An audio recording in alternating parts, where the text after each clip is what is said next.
Republic of Congo, where 2 senior military officials are arrested for allegedly ordering the killing of civilians.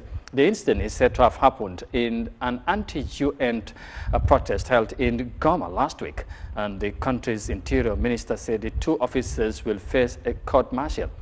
Local authorities have urged the public to remain calm as they investigate the cause of the deaths. Here's more details of that in this report. The Democratic Republic of Congo's Interior Minister, Peter Kazadi, announced the arrest of the 2 military officers in the eastern city of Goma. One of the officers is a commander of an elite unit known as the Republican Guard, while the other is a regiment commander.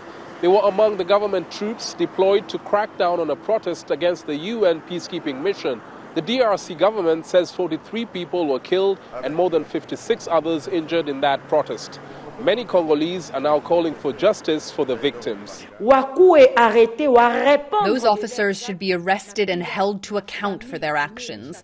We also want the families who lost their loved ones to be compensated. We know how things work in our country. Today the authorities have said they've arrested some officers, but we don't want to see them walking free after a few days. The protest in Goma was organized by members of a religious sect to call for the departure of UN peacekeepers and the East African Regional Force from the DRC. They accused the foreign forces of failing to tackle the armed groups in their region. Last week's military crackdown in Goma has been condemned by both the locals and the international community. What happened in Goma is a tragedy. We just don't understand how a national army can use false intelligence information in the 21st century.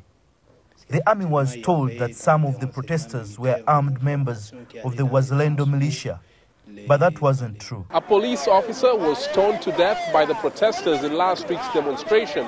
The provincial authorities in Goma ordered the army to move in to stop more deaths.